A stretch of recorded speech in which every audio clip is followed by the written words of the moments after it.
folks that lived here and grew up here, can you talk about the English boss stereotype on the ground? We heard a little bit as kids, you didn't really see that, but was there any sort of notion of this English boss syndrome on the ground growing up? You want me to start? Anybody, doesn't matter.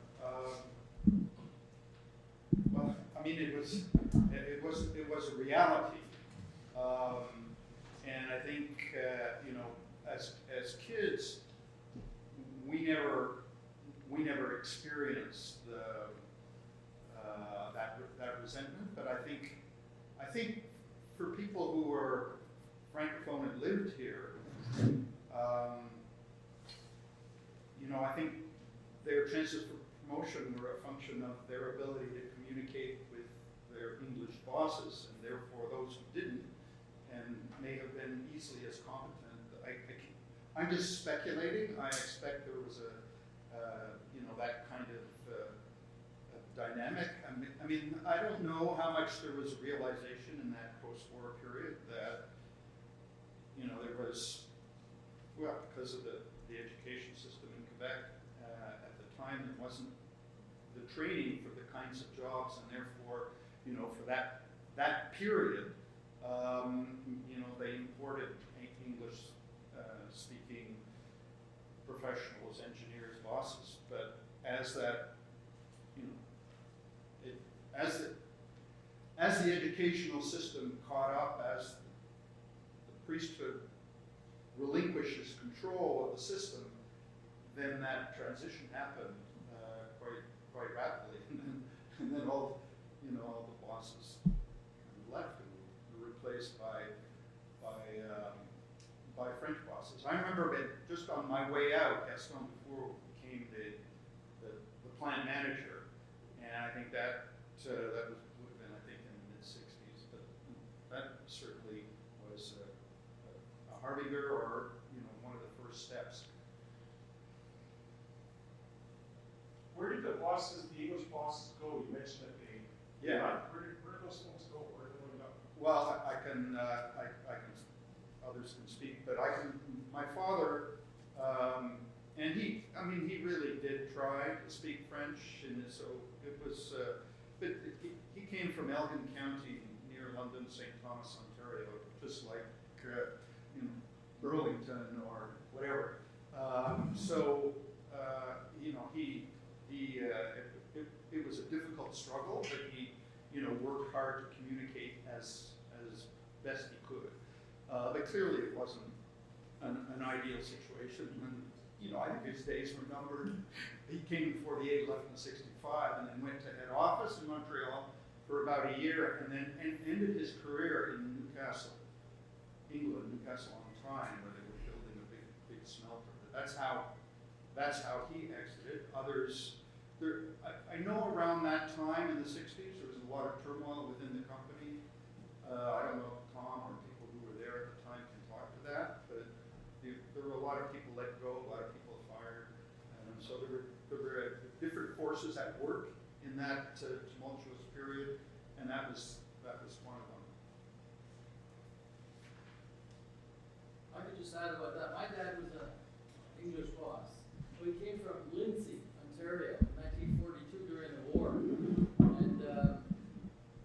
and he had met my mother in Peterborough at a Paul Jones dance. So he ended up here, he got the job, so he phoned and said, meet me in Montreal, we'll get married, and we'll take the train to Arvida and start our life. So he had a bit of knowledge of French, but he was quite open-minded, like some of the other parents when we talk about our parents, like what Tom said, you know. And so Arvida started a kindergarten in 1948. That was the year I was born. That's the history of the kindergarten here. And I think Jamie's school still has a kindergarten, or pre-K, or whatever you call it, which is amazing. So these English ladies got together and started this kindergarten in 1948. And so I was shipped off there, and I can remember singing Sur le pont d'Avignon when I was 4 years old, and saying L'Angélus, je vous salue Marie, pleine de grâce, le Seigneur est avec vous, vous êtes bénie entre les femmes, et Jésus, le fruit de vos entrailles, est béni. That was L'Angélus on the radio. Like, what? Hey, remember that? Oh yes, I still remember it too. How do you do that? But you know, so the more as you become bilingual so easily and so young, and with studies now, your brain's okay, although, you know, I mix up words and everything. I know what you're saying, Jared, that's French, that's not English. In those days, you know, it was just, we'd laugh it off. Anyway, so my father worked his way up in Alcan. Anybody did with any potential would work their way up Alcan. It was the way it was run, really well managed. And he ended up being superintendent in Pas d'Angelouse, which is Chute des Pas, which is the northernmost powerhouse for Alcan. So he was the bus anglais, and there, we're all French. And I started a memorial tree garden in front of Jamie's school, and I ordered trees in Jonquière. And one day the lady barks at me and says, "De quoi le nom de ton père?" I said, "Ford Loucks, Ford Loucks." You always remember Ford Loucks, you know, the name like Ford, Monsieur Ford, look. So she said, I was his secretary in Chute des Pas. And she's like 76, and she remembers my dad. She started telling me stories. Your father was pretty cheap, man. And I said, you better believe it. I mean, Anglo, he was tight to his money, but, you know, born in nowhere, the Depression, then the war, ends up in Arvida making $600 a month or whatever the hell it was, you know. And so she remembered that stuff, and she said, you know, he was a really good bus anglais. And so she's got all kinds of pictures and stuff. And there was a big, 2 kids got burnt in the church up there, and she wrote the letter, my dad signed it. So he really tried to speak French, and he for sure wanted the kids to be bilingual, and that was great. So he never, you know, when he got fired by Alcan, sure, he was royally pissed off, his ego, his whole bit. He never set foot back here. He got heart problems, Parkinson's, and cancer. He got nailed by disease because he kept it inside. Was he bitter? Probably. But he was smart, so he got hired in Churchill Falls and earned 2 salaries until his health took it away. So he saw it coming. Most of these English guys saw it coming, and so you know, once it's hard for an English boss that dedicated his whole life to up here to get fired at the end. And so some of them retired, and some of them moved on or got promoted or whatever, and you know, they tried to manage their life. But, so there was a bus anglais. But even the quartier des Anglais, when he got transferred to Ile-Mellon on Catherine Drive, my neighbor was Obamsawi. You know, that's the First Nations, you know. Then there was a guy down at Brubac. In the duplex was Monsieur Martin, and she used to babysit beside, you know, Monsieur Martin in French. But they call it now historically the quartier des Anglais, or les maudits protestants, or les bus anglais. And it's a sun map. It doesn't ring nice anymore. So I try and correct that with people who say, wow, c'est des Anglais. They're not from Britain, they're from all over the world. There was people there from Finland, couldn't speak English nor French. And they were working in the plant and managing to communicate and learn some kind of communication and lingo and stuff after a beer. And pick up the language of work, which was English. Until in 1943, they started to franciser l'Alcan, slowly make more and more people bilingual and eventually What about the contributions that Arvida and the English-speaking community made to the region? Do you think those contributions are understood by the community here now? Do you think that there's been an effort to sort of remember that and to carry on the legacy of the English-speaking community?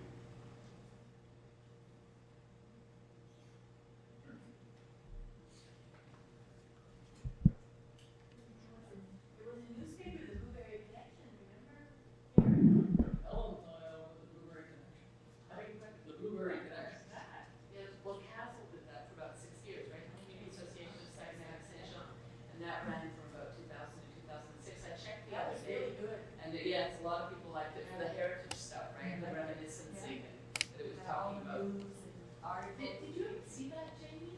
Yes, actually, my wedding was announced in the newspaper. I noticed it because you were talking about how you engaged with the community and when you got here and what your entry points were. I wondered whether you were aware of Counsel. Yes, because it was in the like curtains. 2000 to 2006. Yeah, the curtains on our stage were actually donated by Counsel.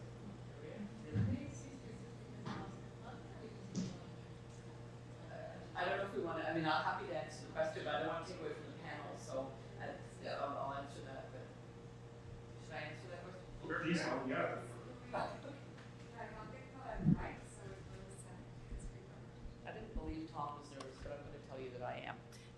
So the question that I was asked was why Counsel closed.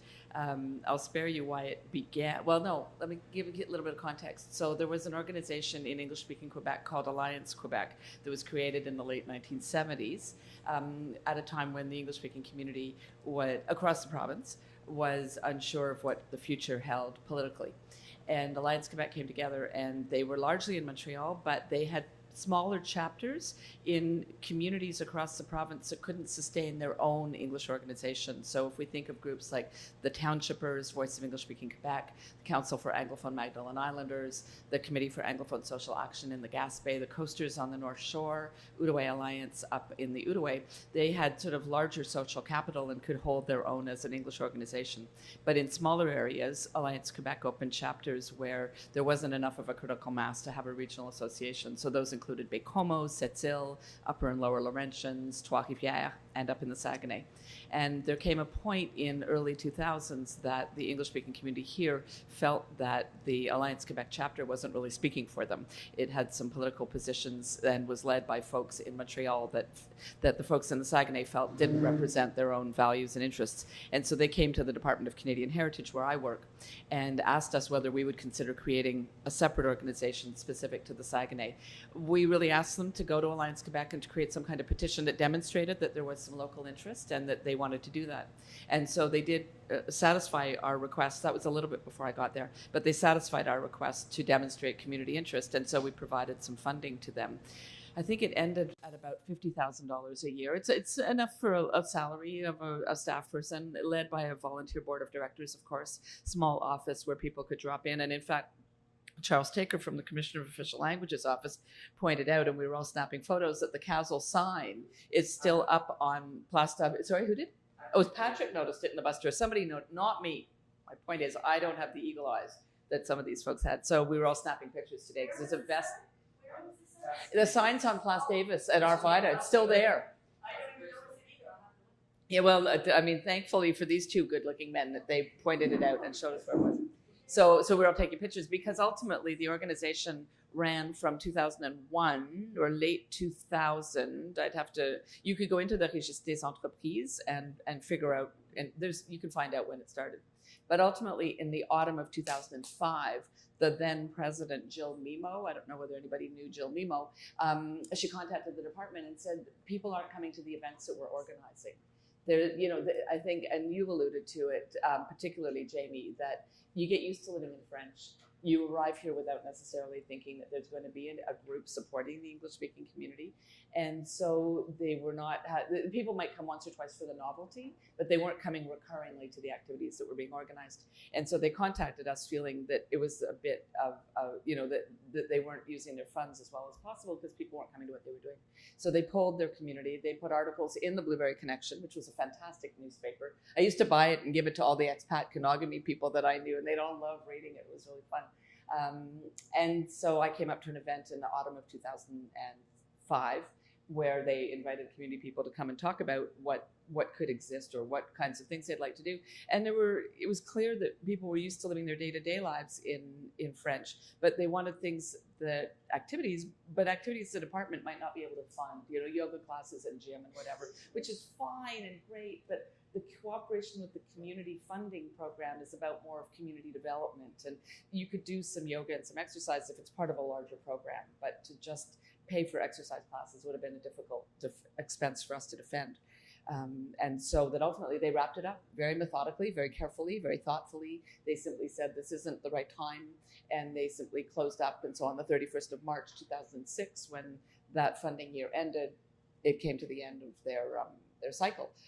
And so one of the reasons I was really glad to come, and I'll finish on that, is that not only was there an opportunity to learn some history, there was an opportunity to meet people like Jamie and Anne-Marie and say, we do have a funding program. We're not very represented in the region, and I'm going to leave by giving you business cards and say it's not today, but if there's opportunities to look at some stuff. Stephen had a few ideas earlier this morning about some other folks who might be, should be paying attention to coming up here. Charles came up a couple of years ago. We're coming back. Okay, well, there we are. There was QCGN, who took over from Alliance Quebec, actually held its annual general meeting here in about 2002, 2003. I have pictures. Aislinn came up. He was your guest of honor. And some of the last gasp of Alliance Quebec were here. Brent Tyler was here. Anyway. All right, I've gone on long enough. I'm sorry. There we are. I have another question. Yes, it really got me in trouble. It's not a question for help. So, but you know, the people, there's a group here that were in Arvida anywhere between the late 40s and mid 70s, and then left. And then there are people who came later and are still here. Anyways, yeah. And I don't want to put anybody on the spot. There's people in this room that were there for the transition. There was Eleanor, who was an Anglophone that grew up in that and is still there, and Joe, who also saw the transition as a francophone. I don't know if you'd be willing to share your perspective, and I don't want to put you on the spot, but it would have been to see, you know, how that evolved or changed from the 50s and the 60s and Arvida High and Saguenay Valley, and then whenever Riverside happened, I still don't know when Riverside happened, but then everything started to shrink and the services started to shrink, and you had to survive. Yeah, anyway, I was just curious. I left for 10 years. Okay. My name's Ellen Terry, I'm still here, but I left for about 10 years. So I missed kind of that transition, sort of, if you will. I left in 66, and I came back in, I think I'll talk about being nervous, okay, 77. Yeah. And the difference had sort of been done. Like in 77, when I came back, I knew things would really have changed, and they had changed in that sort of period in late 60s to 77, right? But there were more English channels, which was really good, because I was kind of worried about not having many English channels on TV. But it's kind of gradual. Alcan had sort of cycles. They hired sort of like in blitzes, and then they would be like a bunch would sort of be let go, like the Gummers and maybe like your dad and it sort of gradually just changed as French Canadians took over the jobs and everything, and English people moved out. I mean, there aren't that many English people left, and we are used to living our life in French. How do you find each other? Do you know? Well, if it's virtual now, like Facebook is like, when it all started in 2014, we were able to contact somebody who knew somebody who knew somebody, you know. It just like caught on. So how many of you are left? Like, Oh, who grew up here? grew here, grew up here, 7 or 8 maybe. Well, I'm talking about, not that many. There aren't that many left. But she also left, and she just came back fairly recently, right? He's still here. Kathleen is still here. Bobby Gauthier is still here. So that I'm not sure if he still lives here. I'm not sure he still lives here. Yeah, he does. Okay. Wendy lives up in Lac-Saint-Jean. Yeah. So we're up to 4 and 5. So, And 214 was the reunion, right? yes, 214. That was fabulous. Yeah, but Facebook did it. It was fabulous. Like I knew somebody, and somebody else knew somebody, and it just we had a huge list of people. Not here, no. It's virtual. It's virtual now. Yeah. Actually, I've actually met you before. Yeah, sorry. No, that's okay. It was in Walmart. Me and my fiance were speaking English, and you came up, and you're like, "Oh, it's so nice to hear English." So we're not proud. How are you? It was wonderful. It was a wonderful experience. I just wanted to mention that to you. We appreciate it. Don't stop. When you mentioned somebody give a minute to go and help somebody, Yeah. don't worry, I'm there. I'm going to help. You know, I'm a tour guide at La Baie, or when the ships come in. We have a ship tomorrow, so that really helps a lot. I just love, working in English because we get Americans, Europeans, we get all sorts of people, and I just love it. That they really need somebody who speaks. So if anybody's going to move back and he's bilingual and is interested in being a tour guide, we need tour guides. You have thousands of tourists or yours? Thousands. Thousands. Yes, we have this year we have 63 ships. We have 63 ships this year. Large. All of pourrais-tu raconter pour les gens un peu comment tu as vécu la transition graduelle du travail en anglais jusqu'au travail complètement en français avec la carrière et le résultat? Oui. Quand j'étais jeune, il y avait plus d'anglais qu'il y en a aujourd'hui dans Arvida, plus de gens qui parlaient l'anglais. Ça a changé beaucoup au fil des ans. Moi, j'ai quitté la région ici en 1963 pour Montréal. J'ai étudié à Polytechnique, puis je suis revenu travailler pour Lockwood dans le casting division. Alors, tout se passait en anglais dans ce temps-là. Les rapports, les réunions, c'était tout en anglais, d'un mur à l'autre. 67 jusqu'à peu près. Moi, je me suis marié en 72. M. Lockwood était encore dans sa maison en arrière. Disons que fin 70, là, ça a commencé à changer beaucoup. Il y a eu la commission Laurando-Dunton sur le français au travail au Québec. J'ai été interviewé dans mon bureau, au Casting 4. Et puis, il y avait Aimé Gagné qui était là, puis il y avait M. Laurando. Ils m'ont interviewé, ils m'ont demandé de voir les rapports, puis la documentation de toute la correspondance. Alors, j'ai sorti des lettres, des rapports du mois, puis des quarterly reports. Ils ont vu que tout était en anglais là, dans ce temps-là.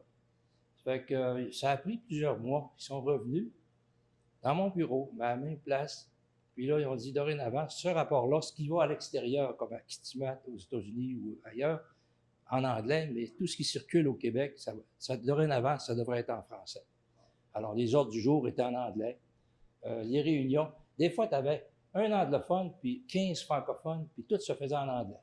Ça brûlait le derrière des francophones, surtout. Et ça a changé beaucoup.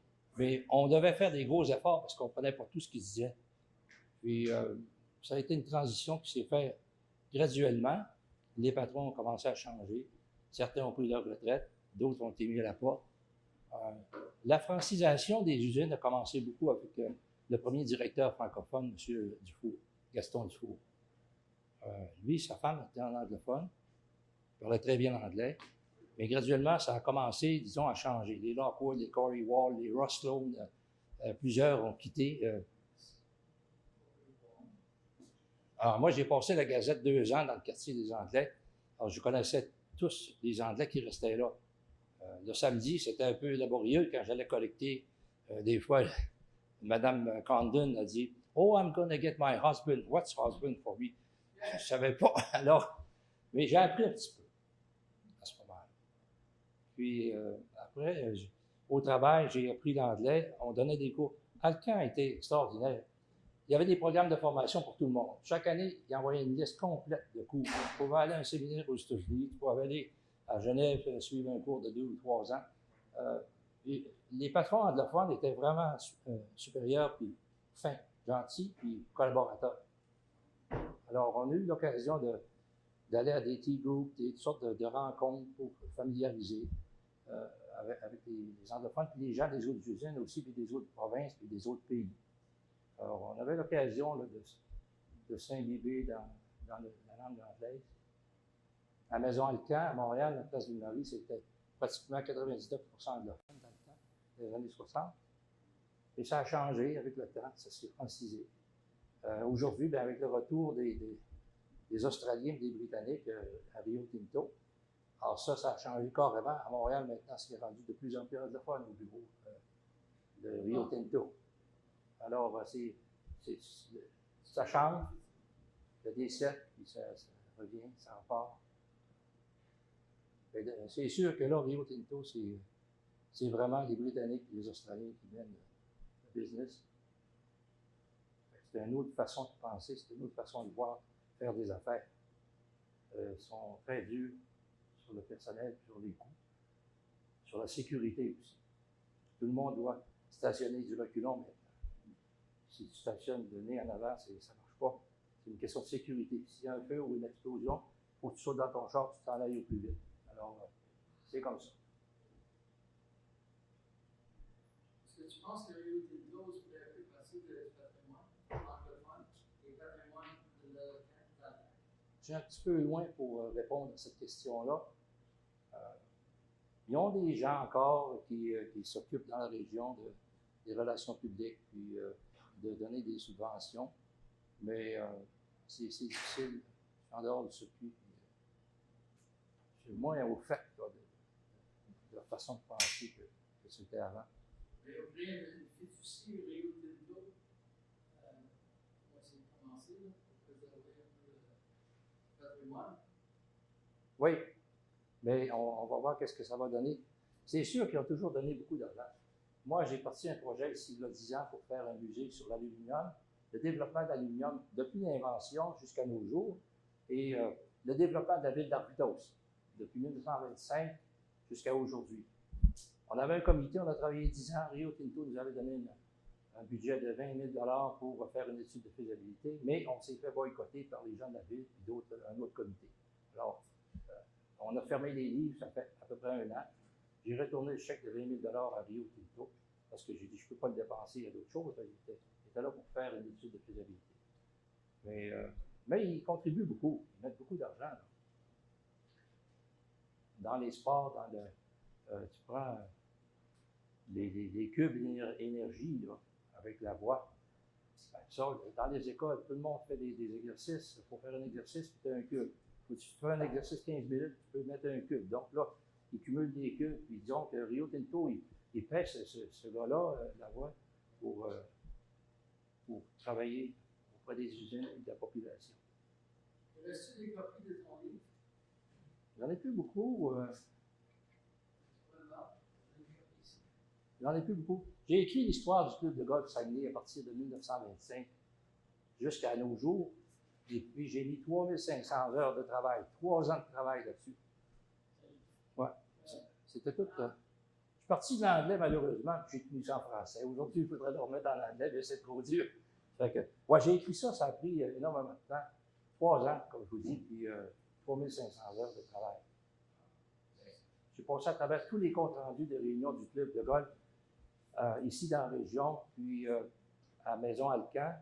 J'ai été voir toute la documentation sur le golf, les plans, et des plans complets de la ville d'Arvida, de chaque rue. Les noms qu'il y avait au début, c'était des numéros de rue, numéro de la première rue, deuxième rue, troisième rue. Après ça, 32e rue, quand ça s'est développé dans Saint-Jacques et Saint-Philippe. Alors, oui, c'est ça. J'ai travaillé beaucoup. J'adore faire ça. Je suis passionné d'Arvida et de l'aluminium. Fait que là, je fais du bénévolat. Les profits, j'ai fait 16 000 $ de profit avec ça. Je les ai tout donnés au club de golf Saguenay. Fait que j'ai pas eu de lettre de remerciement, 0. C'est très top. Ouais. Ouais, merci. Ça va, c'est Gilles d'abord. Ça fait plaisir.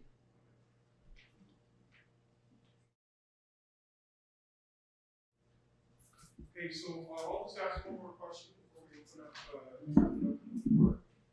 I heard Jamie and Andrew Reed talk this morning, and some of the questions that have been asked this morning, you know, some of the questions is there still a community here? And the connotation of the question is there still a whole community here? So the most English people living in the region, I suspect, are at Bagotville. And I'm sensing a real disconnect. You know, you said it, Jamie, that the two institutions left, the two centers left are sort of the school, which is not a group of English kids anymore. It's a group of Francophones, as they have belong.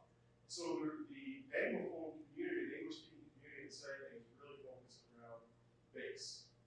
And the other thing that was just some of the stories you told me earlier before it started around getting a letter, getting permission to go to school, some very disturbing stories there. And your story about services, you realize you have a right to serve healthcare in English in Quebec if it's in the access plan, and who's representing your interests on the Regional Access Committee to make sure that, anyway, that's what communities do for each other, is that people know what their rights are and they can exercise their rights collectively, and I'm not hearing that. I'm not hearing that there's a sense that or knowledge or an understanding of what your rights are in terms of access to services, whether or not you think that would be useful, whether or not you think that might disturb the peace that's here now. What are your thoughts? Do you want a community organization up here that would do those sorts of things for you?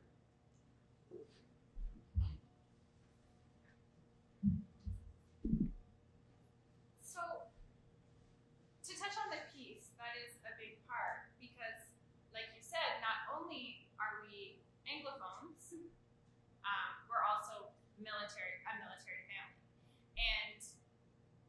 two layers of people, like two layers that protect us from, not protect us, but keep us away from the community.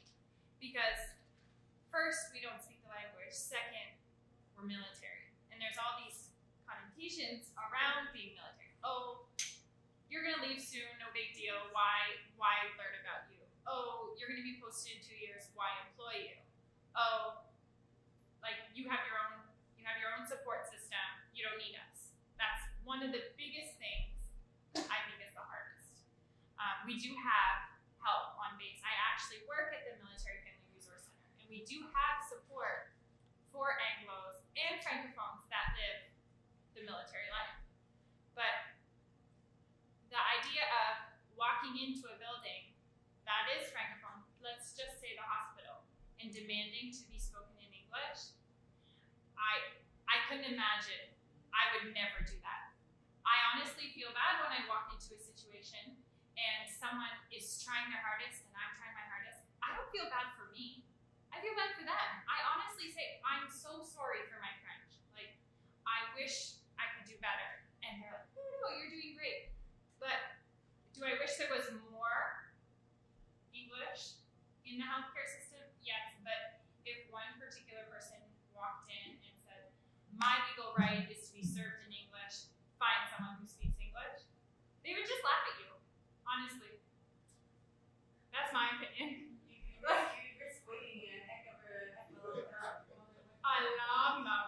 long time. Yeah. And like, unfortunately there's people, I can't speak for anyone who lived here before. I can only speak for people I know personally or I've encountered. When something bad happens, if you have it in your head, oh, it's because I'm Anglo. Oh, it's because I speak English. That's not a good attitude. But honestly, it's happened. I was at the vet, my file was on top, there was 6 files underneath, and they put a sticky note on top, Anglophone. And I saw 4 people put it underneath until finally someone was like, okay. I don't know if they were waiting for someone who spoke English, maybe there's one particular person, but when you're sitting there and you see that you're supposed to be next, and this little sticky note that all of a sudden defines you, that's all you are, is just Anglophone. I don't even like the term Anglophone, honestly. I prefer someone say, she speaks English. I don't even like it at work. My colleagues have done it to me before. Oh, she's an Anglophone. But then that's all you know about me. I'm an Anglophone. Like, that's my label. Instead of she speaks English, which is just a characteristic.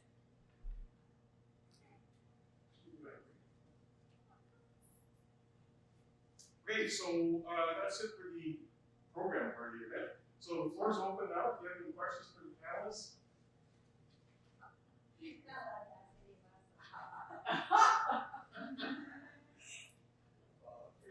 a conflict of interest between us and nothing. I actually have 2 questions, so I'll ask them both, and then we'll see who responds to them.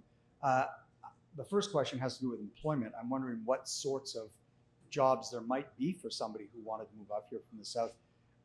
For about the last year, I've been working as the Dean of Technologies in the CEGEP, so we're graduating students out of 3-year programs in various technical things, including police technology, nursing, engineering technologies, very practical things. And one of the things we're trying to do in collaboration with McGill, a program called Dialogue McGill, which has a retention program trying to get Anglophone or English speakers up into the regions, is look for employment opportunities and communicate those to our students. So I'm wondering what sort of employment opportunities are up here. That's one question. And then another question about the history of Arvida. Driving up through the Morrissey, when we came up here, we encountered a couple of Indigenous people and so on. I was thinking about what an incredible cultural shock the establishment of Alcan was here, and the quick industrialization and modernization in the 20s. And I wonder for the people who grew up here, or even the people who live here now, what sort of contact there is with Indigenous people in the region in terms of their involvement in schools and jobs, interaction between the communities, and whether when you were young that was on your horizon at all. So those are my two questions, one to do with current employment and one to do with the Indigenous people in the region.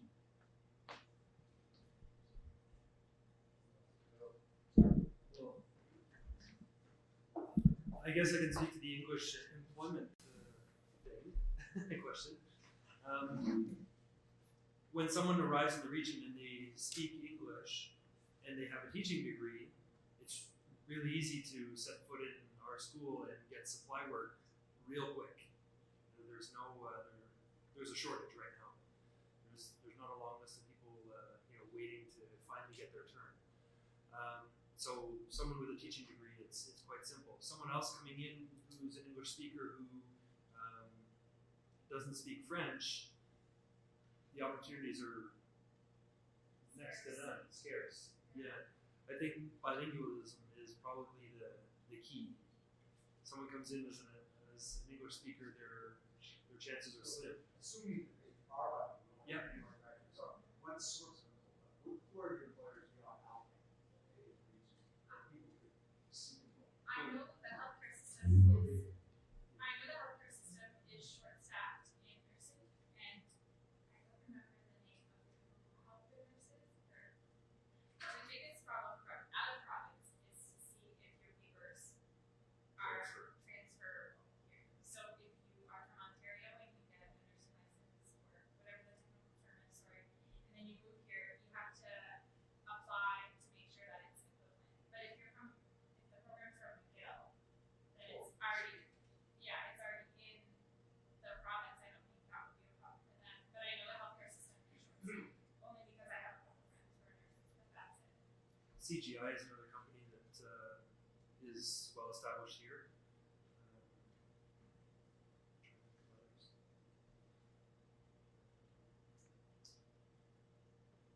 Ubisoft is just another one.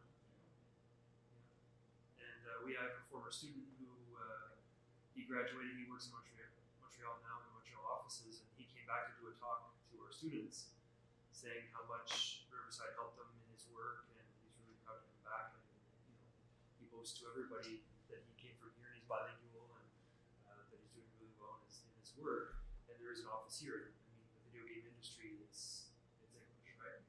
So that's another area where people can work. A lot of technology. You mentioned that earlier. That's where it's going. That's where things are headed. Your second question on the First Nations. I just checked with Bruce, and of course, my childhood experience was going to visit the Indians in Point Bleu. That's where they were on Lake-Saint-Jean. Our cottage is right across from Saguenay-Lac-Saint-Jean on Lake-Saint-Jean. So, we go and see them. And we watch Del Nini Mohican French on TV, The Last of the Mohicans. So, I played Cowboys and Indians. That was the big thing to play as a kid. As far as Alcan, when my dad was up in Los Angeles, he hired some of them as guides for Alcan management. When they go up there, they wanted a guide for hunting and fishing. So he hired them to do that. But the problem was they're unreliable. As soon as hunting season comes, they just disappear. They just don't show up. And so he, that was his goodwill effort to create employment or to use them. But it was always totally unreliable. And I can remember going up there and he'd get First Nations guy to go fishing. And he was standing there with his net across this whole river, just standing there on a case of beer, drinking beer, and I'm throwing my little line in. He's allowed to have the net right across the whole river and drink beer. And it made me start to realize, there's still, it's ongoing today, First Nations problems. But it started way back when they were flooding their lands. And basically, it is their land. And I lived also in Churchill Falls, so they're continually, Trudeau's doing a really good job at trying to integrate them and be fair or have some kind of resolution of outstanding problems. That's about my experience with Cowboys and Indians. Joan and I, Joan and I were talking earlier. We had one family that they sent their kids down to attend our school, Saguenay Valley School, the daughter and the son at different times. I think the son ended up doing very well in adjusting to living in a very different community. I think the daughter did not adjust well to it and ended up with some problems in life. So I think that, you know, from that would have been in the 60s, maybe very early 70s, they were trying to build an educated population out of Point Good, but I think they struggled with it. Our experience was a very nice town, very reliable, and go out and visit them and everything. Yeah, it was a friend of, I don't know what the demographics of that group is. Possibly they were more francophone, or was it P? Anyhow, there was a friend my father had who also attended the church, and we would go off, and he was a very kind man. And then, yes, the two children, I mean, it was very, very difficult for them. They were sent here in grade 9 to such a different community, and Grade 8. Bill was grade 8. Yeah, Bill very elementary school. and actually, Margaret was a very good friend of my sister. And I mean, it was just really, they didn't have, well, maybe, there was the well-intentioned to have sent them here so they could have the English education, but it must have been a very difficult for them, and not having the support and a certain amount of prejudice as well. I remember even as a young, like I was 14, and some of the talk that was very upsetting. So I think it was a hard transition for those two. You know, you're talking to people coming from, like you were saying, hunting, fishing, society. And very supportive community. Like they had we would go visit them in their home, and it was a very warm family up there. And so I just can't imagine being sent away that young. Yeah. Yeah, the father taught me how to snare rabbits. And, gave me a rabbit, told me how to skin it. I came home and spent a lot of time out in the woods behind their house trying to snare rabbits. Never did happen. You realize also these people did have something on us. They knew a lot more about wildlife and how to deal with it than we did, or could ever learn. Well, currently our population, our native population is 0. School. And those are the only 2 kids I ever knew. Zero in our school. Yeah. Those were the only 2 kids I ever knew. And in my 18, 19 years at the school, I've had one student identify as being gay. From the Thompson? No, not even. So if they were living here with the family, with more community There's a around. school on the Yeah.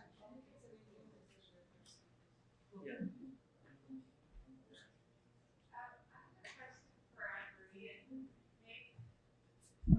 Question for Anne-Marie and maybe Jamie too. Given the wealth of knowledge about the past here and the different heritage efforts, can there be a bridge somehow? Can your community, which has needs, somehow benefit from the fact that there was an established community here? Is there ways to tap into this fabulous Facebook community? Do you understand what I'm saying? Because I have the feeling the link is not, the connection doesn't appear to be there, except maybe through Terry and some of the ambassadors.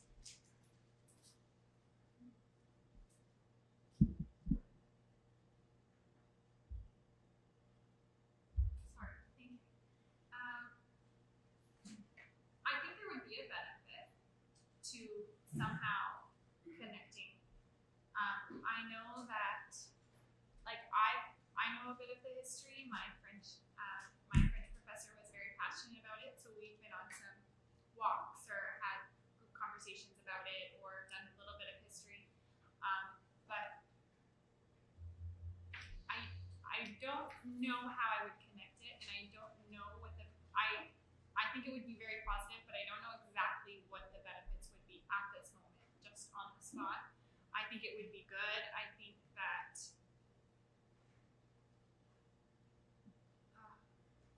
I'm not sure what it would benefit, but I think it would be beneficial if people could see that there was Anglophones here before and there was a community, and just see how it's changed, and also just realize that you're not alone. Like, people have been speaking English here for generations. I think that would be good. It gives you a little boost of, I can do this kind of thing. I think the link that we have currently is a link of reminiscing and, oh, I used to go to school here, I used to do this, oh, she used to live there, he used to live there. It's fun, it's nice to learn the history, but it's not providing a service. So when we talk about services offered to English speakers in the area, I don't know how that would help. So I think the answer is the same, but it's helping us in learning about our past and learning about the school and who taught in what classroom and stuff. It's fun to hear those things. And I share that stuff with students and I share it with staff members as they come in, and they find it neat and enriching because it's part of our school's history. But in terms of a service, I'm not sure how it would benefit. I would like to know if you have any ideas of how we could tap into that. But as Terry said, I mean, in the region, it's a virtual community, so they're not even here. They won't come to the door and say, okay, we're here to do this, that, and the other thing as a service, because they live all over the place. Oh, come and speak to your students about how to become president of Canadian Bank. That's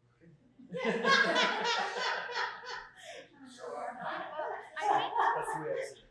I'm just thinking of the bigger history here. The English have been here since the conquest. They were given land here, and 1769, right?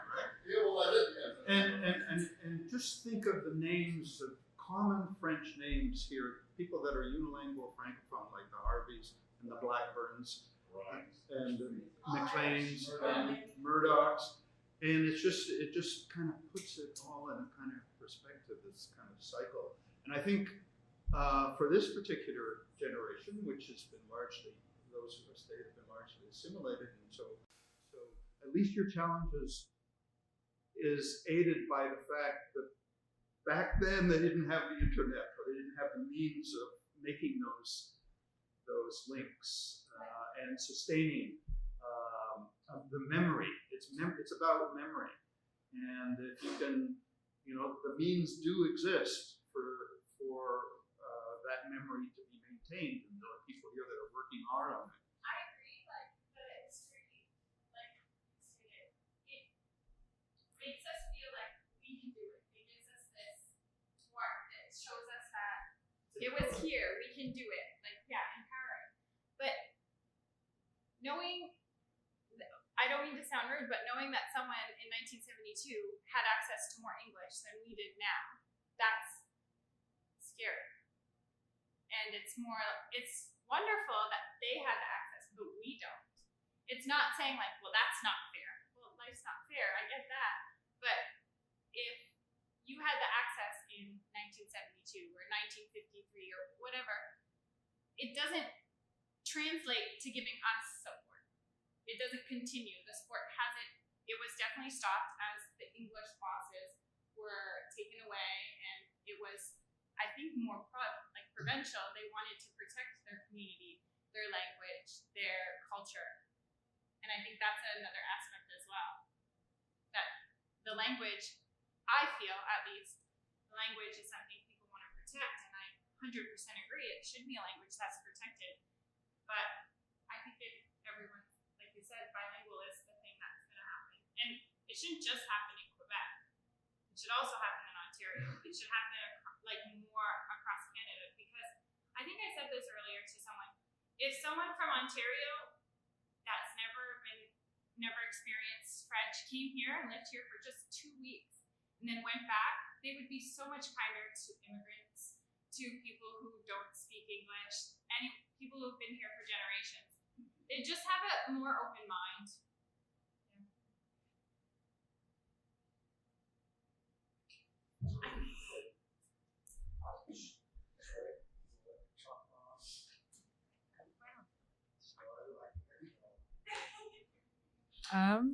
That's actually a good segue into something I wanted to know, which is what English or bilingual services do you have access to now, and what do you wish you had that we might have in a bigger city or a more bilingual city?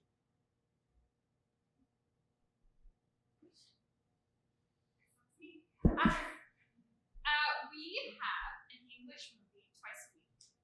It's single person I know knows what the movie is that week.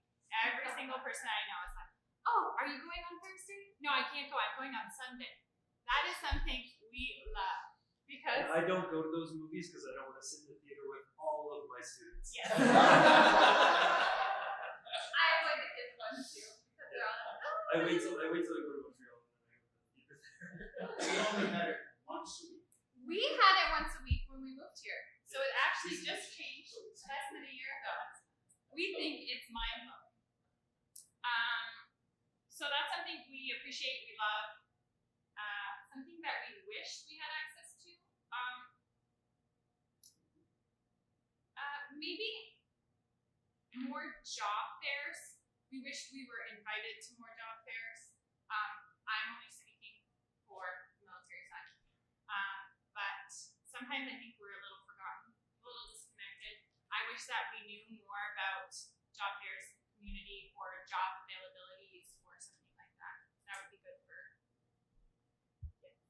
It sounds from your story earlier that it'd be nice to have people accompany newcomers to get their license or to have one English-speaking doctor. Yeah, we have a list of. So, for instance, we did our tax. Like we went to speak about our money, and they have a list of one English person who does taxes in the area. And same with doctors. There's maybe one or two that you can have access to. It would be nice if just someone who was bilingual kind of took you under their wing, or just someone you could contact in the community and just say, I really need help with this. I don't know what to do. I wish that, like, my car broke down. I need a tow truck. Is there anyone who speaks English or anyone who's willing to help me call them? Like I said, I have friends. I have some Francophone friends. I ask them all. I'm like, can you please call this tow truck because I've tried and he doesn't understand me and I don't understand him, and unfortunately, that's the end. Like if you both don't understand each other, that stops. There is the Bagotville English Community Group on Facebook, and people go on there all the time asking questions, looking for a dentist who will work in English, or anyone know a good hairdresser that can, understand what I want with my hair in English. Because my last experience wasn't so great, So there is that group. Yeah. So that a lot of people ask questions, and when I see it, wow, these people they're desperate for English. Mm-hmm. For me, it doesn't affect me, and I even if the services were there in English, I wouldn't necessarily use them because I don't need to. Mm-hmm. But I understand by reading those questions on that Facebook group that okay, there are some needs here. Yeah, the little things are easy. Like I said, if you go into a restaurant and make a mistake, with the waitress, or you need to buy a lamp, you go into a store and you just pick it up and you take it. It's the big things that are hard. Licenses, emergencies. We bought a car here. How would you possibly do that in French? I had only French papers. I was like, I'm sorry, I'm not going to sign this. I don't know what it says. And then they had to contact the dealership in another province to send them the paperwork to us. But then they couldn't understand it. So I had to sign both. The big things are the hard things. The little things, you just do it. Suck it up at You just do it. Yeah. You live on the base, so you don't have to worry about buying housing because having to meet Yeah, I live on the base, but a lot of people don't. They choose to live. I have a handful of friends that choose to live in La Baie, and I had a couple of friends who lived in Arvida. But yeah, that's a big thing. Buying a house, selling a house.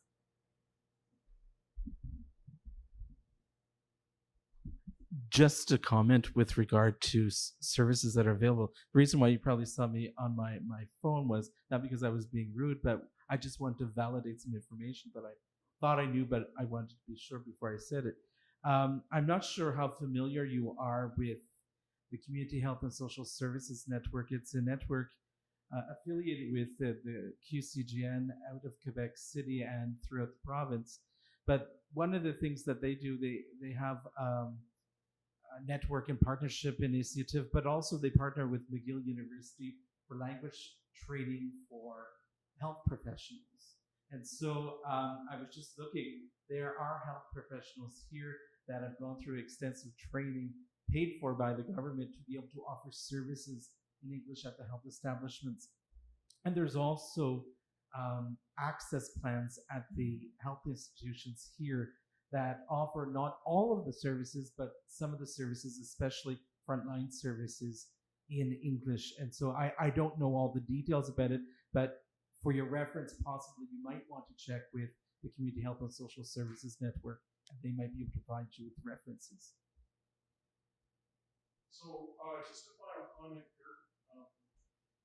This has been fascinating for me. I work with official language minority communities from across Canada, obviously mostly Francophone, outside of Quebec and the English-speaking community of Quebec. And the comments that I've heard here this morning about how, you know, there's very few of us left, we're sort of been sucked into the pot of the French majority, we've been assimilated, and people, the attitude towards that seems to be, well, we've been assimilated, like that's just the way it happened, and nobody's upset about that. People think that's just fine. The lack of knowledge of basic rights, access to education, access to health, the lack of connection to the larger community, the folks that are advocating on behalf of the English-speaking Quebecers, it's just been a real eye-opener. And I just say that linguistic minority communities outside of Quebec would not stand for this. This would not be acceptable. You know, if you would suggest to a Franco-Ontarian that assimilation is a good idea, you better duck and run towards the door mighty quick. So this has been like a fascinating discussion for me, and just the attitudes of these smaller historical English-speaking communities in Quebec compared to some of the more active and self-aware communities in other places in the province. It's been quite a difference. I think it's important to note that it's not, I don't do it consciously, I don't know if you do it consciously either, I think just go with the flow, and we're not intending on ruffling any feathers and going out there and insisting on a service, like you said. We deal with it, and maybe being uneducated about the services that are offered, perhaps, but I haven't needed to use them because we managed. And it's not out of choice necessarily. It's just the way we are. We're not ruffling feathers. We're just dealing with it. When there's a problem, you just deal with it. Exactly. There was a study done that we paid for, or somebody gave us and asked us for money. We were looking at Bagotville, Schweden, and Monahan, and it's very similar things to tiny English community, a little bit closer to urban centers, but people don't expect to go find an English doctor and an English nurse, but what they want are English movies and English books, and it's an interesting sort of comparison to think about that, you know, because you do, and I don't think any of us are the rabbit or ruffle the feathers things, but we're conscious that there are some resources that we watch other Anglophone communities across the province benefiting from, and if there's a way of making some connections between the community here and some groups that are very province-wide stuff, it may have some happy spin-offs, but take part in heavy in English and see the latest Stephen King film because it's a cultural product, because that becomes an expression of their language at some level. So it's not unique to here, but there are sometimes ways that one can sort of amplify. Stephen may pick up with you and Charles and others that if there's stuff that's out there that you should be benefiting from.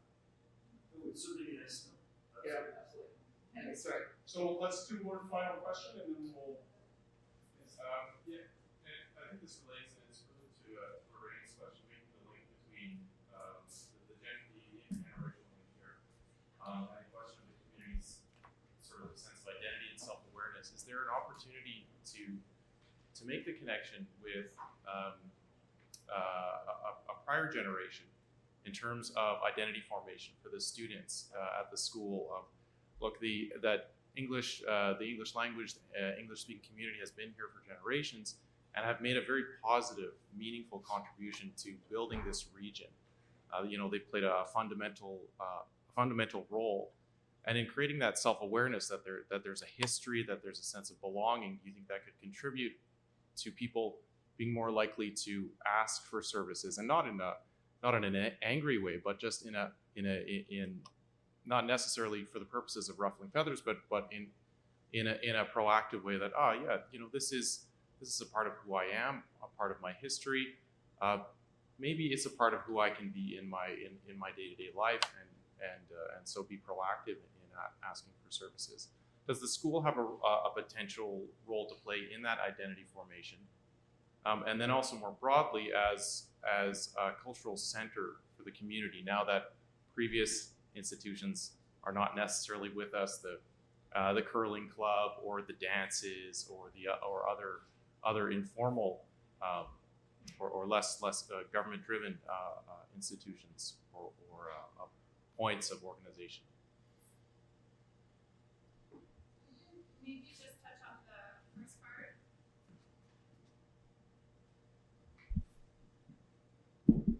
When you get here and you don't speak any French, you have no choice but to ask for help. No choice but to say, "Est-ce que tu parles anglais?" I think I've said that sentence thousands of times. But you're also risking the chance that they're going to hang up on you. You're risking the chance that they're going to say no and transfer you, and the next person's going to say no and transfer you. I've been transferred 5 times when I first moved here because no one spoke English. They're trying to find someone who's speaking English, but you're also risking the chance, like you said earlier, of waiting much longer, of being put on the back burner, being put at the bottom of the list. I think if there was more connect, maybe people would be more comfortable if someone asks that, be more open to explaining at least what they're doing. Sorry, I don't speak English, but I'm going to try to find someone. Or sorry, we have someone who speaks English, but they'll be a little longer. But personally, I try not to ask if I don't have to. If I can muddle through it with my French. I start with, "Je suis désolée pour mon français." I start with that often, but I don't know at what point people would get to the point where it's super comfortable to just ask for someone to speak in English, because it's quite hard. Do you want to touch on this one? Yeah, in terms of the school being the hub of community services, I'm open to it. I haven't felt the need. And I think that's something that's, I think we've sort of put our finger on. We haven't felt the need. We felt the need to reminisce and to look at our history, yes, but not necessarily to offer services entirely in English, at least at the school level. Because earlier I said we only have a handful of Anglophones, and some of them they speak French, enough to get by anyway. So they're doing sort of what we're doing as well, not ruffling feathers and going along with their daily business. So I'm open to it if someone feels that they would like to start up an organization at our school. Fantastic. Right now, I don't feel it. Well, I'd really like to thank the panelists